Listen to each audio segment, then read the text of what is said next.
एक बार मां पार्वती कैलाश पर भ्रमण कर रही थीं। तभी उनकी नजर पृथ्वीलोक पर पड़ी। सेठ जी, ये मालगाड़ी में से उतार दिया है।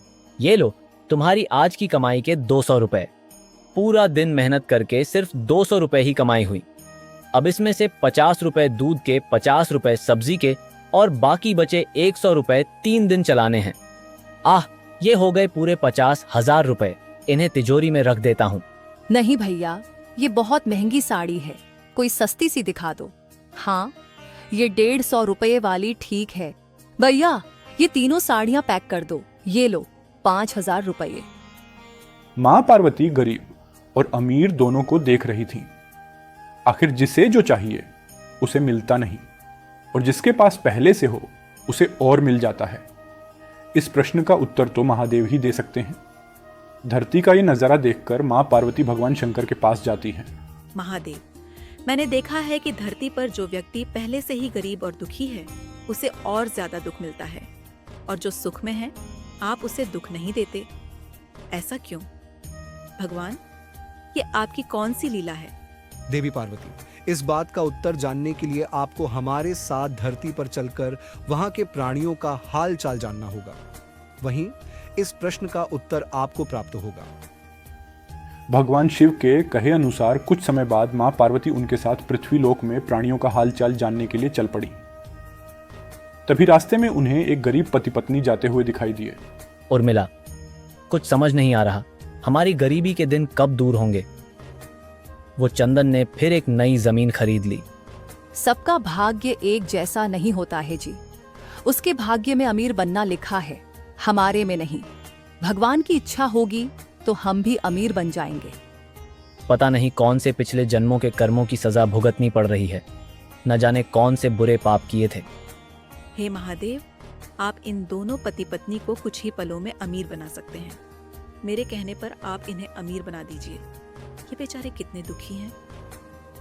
देवी पार्वती, इन दोनों के भाग्य में अभी अमीर बनना नहीं लिखा है। महादेव, जब हम इन्हें धन दे देंगे तो इनकी गरीबी दूर हो जाएगी, फिर ये भी अमीर और सुखी हो जाएंगे। कृपया करके आप इनकी मदद कीजिए प्रभु। देवी पार्वती, मैं तुम्हारी इच्छा अनुसार इन्हें धन प्रदान कर देता हूं, पर उसका मिलना या ना मिलना कर्मों पर निर्भर करता है। पार्वती जी के कहने पर भगवान शिव ने सोने की अशर्फियों से भरी एक पोटली उस रास्ते में डाल दी। पोटली से कुछ दूरी पर उर्मिला की नजर एक अंधे व्यक्ति पर पड़ी। उर्मिला और सूरज आंखें बंद करके एक दूसरे का हाथ थामे चलते रहे। सोने की अशर्फियों की पोटली रास्ते में ही पड़ी रही और वे दोनों पास से गुजर गए। भगवान शिव बोले, देखा देवी पार्वती, ये उन लोगों का पिछले जन्म का क्रम है जो उन्हें इस जन्म में सुखी नहीं बना रहा। भगवान शिव और देवी पार्वती ने मनुष्य का रूप धारण किया और पति पत्नी के रूप में एक गांव के पास डेरा जमाया। शाम के समय देवी पार्वती भगवान शिव से बोली, स्वामी, मैं रसोई की तैयारी शुरू करती हूँ। यहाँ पृथ्वी लोक में जब हम रहने आ ही चुके हैं तो हमें भोजन की भी व्यवस्था करनी होगी।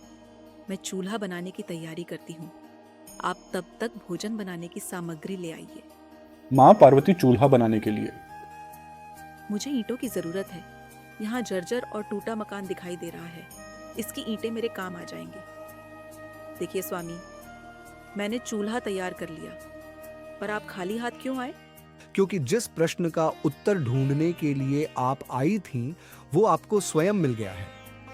मैं कुछ समझ ही नहीं स्वामी। मेरे प्रश्न का उत्तर मेरे समक्ष है। हाँ देवी पार्वती, आप यही जानना चाहती हैं ना कि इस पृथ्वी पर गरीब लोग ज्यादा परेशान क्यों रहते हैं? अच्छा ये बताइए, आप चूल्हा बनाने के लिए ईंटें कहां से लेकर आई हैं? प्रभु, इस गांव में बहुत से ऐसे घर भी हैं जिनका रखरखाव सही ढंग से नहीं हो रहा है। उन पुराने घरों की जर्जर हो चुकी दीवारों से मैंने ईंटें निकाल कर ले आई। इसका मतलब जो घर पहले से खराब थे, आपने उन्हें और खराब कर दिया, जबकि आप मजबूत घरों की दीवारों से भी तो ईंटें ला सकती थीं। जो घर अच्छे और सुंदर दिख रहे थे, उन घरों के लोगों ने अपने घरों का रखरखाव बहुत अच्छी तरह किया है। ऐसे में उन सुंदर घरों को बिगाड़ना मुझे उचित नहीं लगा। देवी पार्वती, कुछ दिन पहले आपने जो प्रश्न पूछा था उसका उत्तर यही है। जिन लोगों ने अपने जीवन को अच्छे कर्मों से सुंदर बना रखा है, उन्हें दुख कैसे हो सकता है? इस संसार में हर मनुष्य अपने कर्मों का ही फल पाता है। सबके पास सब कुछ नहीं होता। मनुष्य को अपने पिछले जन्मों का कर्म इस जन्म में भुगतना ही पड़ता है, और यदि वह अपने इस जन्म और आने वाले अन्य जन्मों को सुखी बनाना चाहता है तो हमें सदा अच्छे कर्म करते रहना चाहिए, ताकि हमारे कर्म उसमें जुड़ते रहें।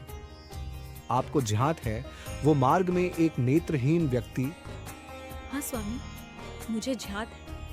वो देखिए देवी पार्वती, उसके पास धन दौलत और ऐशो आराम की कोई कमी नहीं है, परंतु उसकी आंखों का इलाज नामुमकिन है। ये उसके पिछले जन्म के कर्मों से जुड़ा है।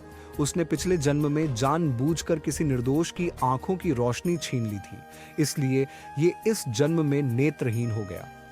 पर इसके कुछ पुण्य कर्मों की वजह से ये अमीर बना। और वो गरीब पति पत्नी?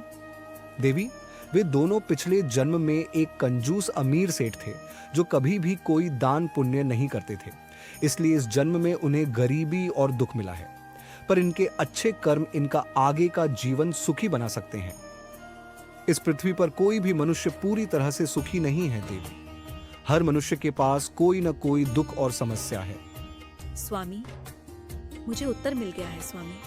इस पृथ्वी पर सुखपूर्वक जीवन यापन करने के लिए मनुष्य को अपने द्वारा अच्छे कर्म करने चाहिए, ताकि उसे पिछले बुरे कर्मों का फल न भुगतना पड़े।